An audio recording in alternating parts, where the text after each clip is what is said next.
मंडळी, आज देशात एक वेगळंच चित्र दिसतंय। एकीकडे जेनझी पिढी पार्टी, पॉप कल्चर, रील्स आणि ट्रेंड्समध्ये रमलेली दिसते, तर दुसरीकडे मोठमोठे सेलिब्रिटी, खेळाडू आणि राजकीय नेते अध्यात्माच्या मार्गाकडे वळताना दिसतात। या बदलत्या वातावरणात सोशल मीडियावर काही आध्यात्मिक गुरु तुफान व्हायरल होताना दिसतात। लाखो कोटी भक्त असलेले हे महाराज साधेपणा, भक्ती, त्याग आणि मोहमायापासून दूर राहण्याचं प्रतीक म्हणून ओळखले जातात।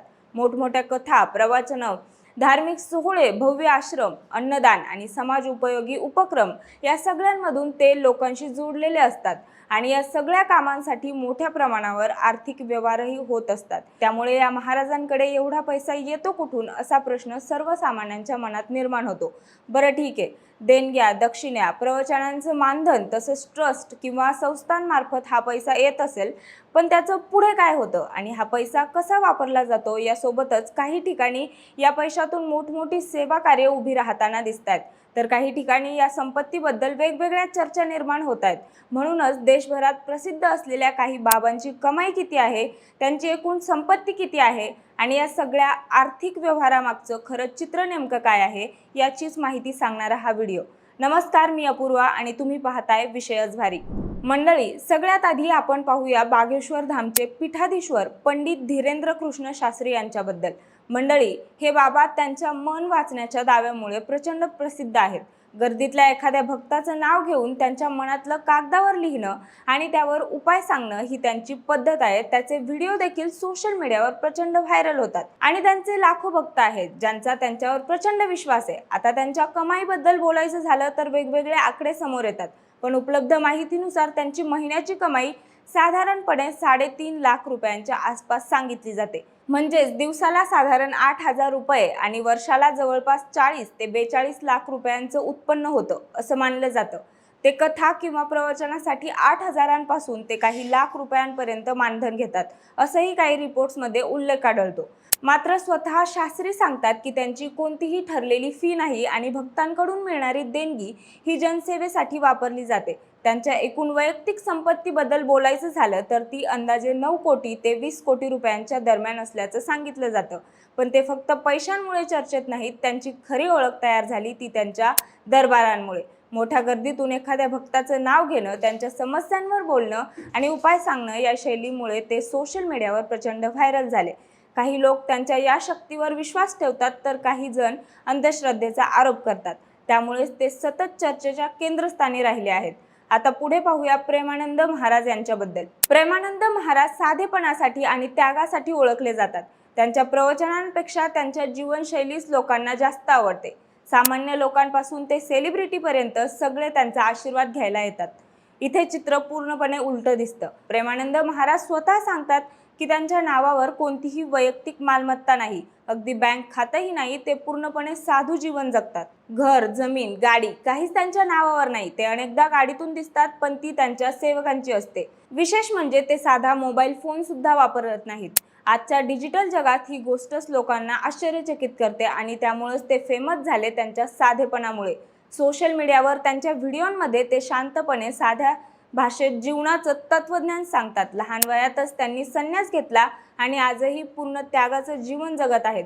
हीच त्यांची खरी ओळख आहे। मंडळी, यानंतर जाणून घेऊयात अनिरुद्धाचार्य महाराजांबद्दल। ते आजच्या काळातले डिजिटल संत म्हणून ओळखले जातात। त्यांच्या एकूण संपत्तीचा अंदाज साधारण 25 कोटी रुपयांच्या आसपास सांगितला जातो। एका दिवसाच्या कथेसाठी 1 ते 3 लाख रुपये, तर 7 दिवसांच्या कथेसाठी 10 ते 15 लाख रुपये मानधन घेतात असं बोललं जातं। याशिवाय त्यांना यूट्यूबमधून दरमहा साधारण 2 लाख रुपये कमाई होत असल्याचं सांगितलं जातं। पण ते फक्त पैशासाठी चर्चेत नाहीत, तर त्यांची खरी ओळख आहे त्यांच्या कथा सांगण्याची पद्धत।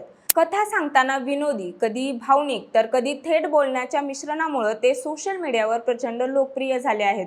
मात्र काही वक्तव्यांमुळे त्यांच्यावर टीकाही होत असते आणि त्यामुळे ते वादातही सापडले होते। आता पुढचे महाराज आहेत श्री श्री रविशंकर। मंडळी, आर्ट ऑफ लिव्हिंग फाउंडेशनचे संस्थापक म्हणून जगभरात ओळखले जाणारे श्री श्री रविशंकर हे आजच्या घडीला सर्वात प्रभावशाली आध्यात्मिक गुरूंमध्ये गणले जातात। त्यांचे जाळे तब्बल 151 देशामध्ये पसरलेले असून अंदाजे 300 दशलक्ष म्हणजे 30 कोटींपेक्षा जास्त अनुयायी त्यांच्या विचारांशी जोडले गेले आहेत। या प्रचंड फॉलोईंगमुळे त्यांच्या फाउंडेशनला मोठ्या प्रमाणावर देणग्या मिळतात काही अहवालानुसार आर्ट ऑफ लिव्हिंगच्या माध्यमातून चालणारी केंद्र, आरोग्य सेवा, फार्मसी आणि विविध उपक्रम मिळून त्यांच्या संस्थेशी संबंधित मालमत्ता सुमारे 1000 कोटी रुपयांच्या आसपास असल्याचं सांगितलं जातं. म्हणजेच अध्यात्म आणि सेवा या दोन गोष्टींवर उभं केलेलं साम्राज्य केवळ श्रद्धेवर नाही तर मोठ्या आर्थिक व्यवस्थापनावरही चालतं आणि त्यामुळेच अशा गुरूंच्या कमाईबद्दल लोकांमध्ये नेहमीच कुतूहल निर्माण होतं. यासोबतच आता पुढचे बाबा आहेत बाबा रामदेव. मंडळी, यांची गणना देशातील बड्या आणि प्रभावशाली व्यक्तींमध्ये केली जाते. हर्बल आणि FMGC उत्पादनांसह पतंजली ही फार कमी वेळात मोठी कंपनी बनली. मीडिया रिपोर्ट्सनुसार बाबा रामदेव यांची एकूण संपत्ती 1400 कोटी रुपयांपेक्षा जास्त असल्याचं सांगितलं जातं. योग, FMCG व्यवसाय आणि रॉयल्टी हे रामदेव यांच्या उत्पादनाचे सर्वात मोठे स्रोत आहेत. 2016 ते 17 मध्ये पतंजलीला एकूण महसूल 1.6 अब्ज डॉलर म्हणजे सुमारे 10,561 कोटी रुपये होता. तो आता 30,000 कोटी रुपयांच्या पुढे गेलाय. पतंजली आयुर्वेद लिमिटेडचे कॉर्पोरेटचे मुख्यालय हरिद्वार, उत्तराखंड इथे आहे. येथे संशोधन, प्रशिक्षण आणि उपचारांसह जगातील सर्वात मोठे आयुर्वेद आणि योग केंद्र बांधल्याचा दावा बाबा रामदेव करतात. पण बाबा रामदेव कंपनीचा चेहरा आणि संस्थापक बनले असले तरी ते खरे मालक नाहीत. बाबा रामदेव यांचा पतंजलीमध्ये वाटा नाही. पतंजलीचे MD, त्यांचे सहकारी आणि आयुर्वेदिक चिकित्सक आचार्य बाळकृष्ण हे आहेत. बाबा रामदेव यांचे मुंबईत एक अलिशान घर आहे. त्याची किंमत सुमारे 4 कोटी रुपये आहे. रामदेव यांनी 2006 मध्ये हे घर विकत घेतलं होतं. त्याशिवाय त्यांची मुंबई आणि हरिद्वारमध्येही मालमत्ता आहे. मंडळी, आता बोलूयात सद्गुरू यांच्याबद्दल. महादेवाचे भक्त म्हणून ओळखले जाणारे सद्गुरू यांच्या महाशिवरात्री उत्सवामुळे ते खूप प्रसिद्ध आहेत. सद्गुरू जग्गी वासुदेव यांच्या एकूण संपत्तीबाबत वेगवेगळे अंदाज असून त्यांची वैयक्तिक नेटवर्थ साधारणपणे 25 दशलक्ष डॉलर म्हणजेच सुमारे 200 कोटींहून अधिक असल्याचं मानलं जातं. तर काहींच्या मते त्यांची संपत्ती ती 10,000 कोटी रुपयांपर्यंत असू शकते. तथापि ही संपत्ती प्रामुख्याने त्यांच्या ईशा फाउंडेशन संस्थेची मालमत्ता असून तिचा वापर सामाजिक आणि आध्यात्मिक कार्यासाठी केला जातो. मंडळी, आता पंडित प्रदीप मिश्रा यांच्याकडे वळूया. पंडित प्रदीप मिश्रा देशभरात त्यांच्या कथा प्रवचनासाठी प्रसिद्ध आहेत. एका कथेसाठी ते अंदाजे 10 लाख रुपये मानधन घेतात अशी माहिती आहे आणि त्यांच्या एकूण संपत्तीचा अंदाज सुमारे 192 कोटी रुपयांपर्यंत दिला जातो. TV कार्यक्रम, YouTube आणि मोठ्या धार्मिक कार्यक्रमांमध्ये त्यांची मोठी कमाई होते. पण त्यांची खरी ओळख आहे त्यांच्या कथानकाच्या शैलींमुळे. साध्या भाषेत भावनिक पद्धतीने ते कथा सांगतात आणि भक्तांना पूर्णपणे गुंतवून ठेवतात. त्यांच्या कार्यक्रमांना लाखोंची गर्दी होते आणि हीच त्यांची लोकप्रियता आहे. यानंतर बोलूयात नित्यानंद स्वामी महाराज यांच्याबद्दल. स्वामी नित्यानंद काही वर्षांपूर्वी कैलास नावाचा देश स्थापन केल्याचा दावा करून चर्चेत आले होते. स्वयंघोषित संत स्वामी नित्यानंद लवकरच कैलास संदर्भात नवीन घोषणा करू शकतात असं वृत्त होतं. कैलासचे प्रतिनिधी विजय प्रिया यांनी एकदा संयुक्त राष्ट्रांमध्ये दावा केला होता की नित्यानंद यांच्या कैलास देशाची लोकसंख्या अंदाजे 20 लाख आहे. नित्यानंद सध्या भारतात राहत नसले तरी त्यांना देशातील सर्वात श्रीमंत गुरूंपैकी एक मानलं जातं. वृत्तानुसार नित्यानंद यांच्याकडं 100, 200 किंवा 500 कोटी रुपयांची नव्हे तर तब्बल हजारो कोटींची संपत्ती आहे आणि याच संपत्तीच्या जोरावर त्यांनी स्वतःचा देश स्थापन करण्याचा दावा केलाय. विविध अहवालांनुसार त्यांची संपत्ती तब्बल 10,000 कोटी रुपयांच्या आसपास असल्याचं सांगितलं जातं. इतकी संपत्ती असल्यामुळेच त्यांनी परदेशात जाऊन कैलास नावाचा स्वतःचा देश स्थापन केल्याचा दावा आहे. हीच गोष्ट त्यांना जगभरात चर्चेत घेऊन आली. पण याच वेळी त्यांच्यावर गंभीर आरोपही आहेत आणि त्यामुळे ते भारताबाहेर असल्याचं सांगितलं जातं. त्यामुळे त्यांच्या नावाभोवती कायम वाद आणि उत्सुकता दोन्ही राहतात. मंडळी, आता बोलूयात गौर गोपाळ दास यांच्याबद्दल. त्यांची संपत्ती अंदाजे 11 ते 17 कोटी रुपयांच्या दरम्यान असल्याचं सांगितलं जातं. पण ते पारंपरिक अर्थाने बाबा नाहीत तर ते एक मोटिवेशनल स्पीकर, लेखक, लाईफ कोच म्हणून ओळखले जातात.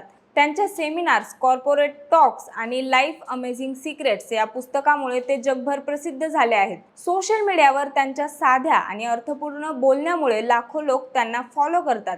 करोडोंची संपत्ती असूनही ते इस्कॉनचे भिक्षू म्हणून साधं जीवन जगतात. हीच त्यांची खासियत आहे.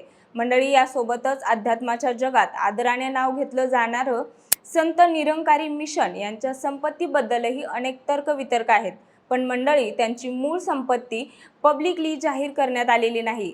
संत निरंकारी मिशन 3000हून जास्त केंद्र असलेली जागतिक आध्यात्मिक संस्था आहे. तिचे आर्थिक व्यवहार संत निरंकारी मंडळ आणि संत निरंकारी चॅरिटेबल फाउंडेशन यांसारख्या विश्वस्त संस्थांमार्फत व्यवस्थापित केले जाते, जे ऐच्छिक देणग्यांवर आधारित असतात. त्यांच्या मालमत्तेबद्दल बोलायचं झालं तर लेखापरीक्षणानुसार या दोन्ही संस्थांच्या एकूण मालमत्ता 37 ते 62 लाख असल्याचं सांगितलं जातं. परंतु ही संस्था त्यांच्या अनेक कार्यक्रमांमधून अजून यापेक्षा आणखी जास्त पैसे कमवते असंही बोललं जातं. परंतु ते सगळे पैसे समाज उपयोगी कामासाठी वापरले जातात. मंडळी, हे सगळे महाराज आपल्या तत्वज्ञानातून आणि आपल्या त्यागातून लोकांना जीवन कसं जगायचं याचा मार्ग दाखवतात. त्यांच्याकडे कितीही मोठी संपत्ती असली तरी ते साधं जीवन जगतात. पण यात काही महाराज असे देखील आहेत ज्यांची सुरुवात तर एक महाराज म्हणून केली, पण त्यांची नियत बदलली, ज्यामुळे ते मोठ्या वादाचे कारण ठरले. यात पहिलं नाव येतं ते म्हणजे आसाराम बापू यांचं. यांच्या संपत्तीबद्दल बोलायचं झालं तर इथं आकडे पूर्णपणे बदलतात. विविध अहवालानुसार त्यांच्या आणि त्यांच्या ट्रस्टच्या नावावर हजारो कोटींची मालमत्ता असल्याचा दावा केला जातो. 2016च्या एका अहवालानुसार त्यांच्या सुमारे 2300 कोटी रुपयांहून अधिक अघोषित संपत्ती समोर आली होती. देशभरात आणि परदेशात शेकडो आश्रम, जमीन, इमारती, एक मोठं जाळं उभं करण्यात आलं होतं. त्यांच्या संस्थेमार्फत आयुर्वेदिक उत्पादने, शैक्षणिक संस्था आणि इतर व्यवसायही चालत होते. पण त्यांची सुरुवात मात्र खूप साधी होती, ती एका झोपडीतून. पण नंतर त्यांनी मोठं साम्राज्य उभं केलं. ते त्यांच्या प्रवचनांमुळे आणि मोठ्या सत्संगामुळे ते फेमस झाले. मात्र अत्याचाराच्या गंभीर गुन्ह्यांमध्ये शिक्षा झाल्यानंतर त्यांची हीच प्रतिमा पूर्णपणे बदलली आणि आज ते वादग्रस्त व्यक्ती म्हणून ओळखले जातात. त्यानंतर आपण जाणून घेणार आहोत राम रहीम यांच्याबद्दल. त्यांच्याकडेही शेकडो ते हजारो कोटींची मालमत्ता असल्याचं सांगितलं जातं. सिरसा येथील मुख्यालय, 700 एकरपेक्षा जास्त जमीन, शाळा, हॉस्पिटल्स, सिनेमागृहात एक पूर्ण सिस्टीम उभी करण्यात आली होती. डेरा सच्चा सौदा या संस्थेमार्फत कृषी उद्योग आणि मनोरंजन क्षेत्रातही काम केलं जातं. त्यांच्या आणि संबंधित संस्थांच्या नावावर शेकडो बँक खाती असल्याचं तपासात समोर आलं. पण ते फक्त धार्मिक गुरु म्हणून नाही, तर गायक, अभिनेता आणि स्वतःचे चित्रपट बनवणारा गॉडमॅन म्हणून फेमस झाले. मात्र त्यांना देखील अत्याचाराच्या गंभीर गुन्ह्यांमध्ये शिक्षा झाल्यानंतर त्यांचं नावही वादांमध्ये अडकलं. मंडळी, एकूणच काय तर हे महाराज लोक लाखो करोडमध्ये संपत्ती कमवतात, पण त्याचा वापर समाजहितासाठी करतात. म्हणूनच या सगळ्या उदाहरणांकडे पाहिलं तर एक गोष्ट स्पष्ट दिसते: प्रत्येकाचा प्रवास वेगळा आहे, प्रसिद्ध होण्यामागचं कारण वेगळं आहे आणि संपत्तीचा वापरही वेगळा आहे. कुणी चमत्कारांच्या दाव्यामुळे फेमस आहे, कुणी साधेपणामुळे, कुणी सोशल मीडियामुळे, तर कुणी वादांमुळे. यामुळे हा विषय फक्त पैशाचा नाही, तर त्या पैशामागच्या प्रवासाचा आणि प्रतिमेचाही आहे. बाकी या महाराजांच्या संपत्तीबद्दल आणि त्यांच्या तत्वज्ञानाबद्दल तुम्हाला काय वाटतं ते आम्हाला कमेंट करून नक्की सांगा आणि सोबतच आपल्या विशेष भारीच्या चॅनलला सबस्क्राईब करायला विसरू नका. धन्यवाद.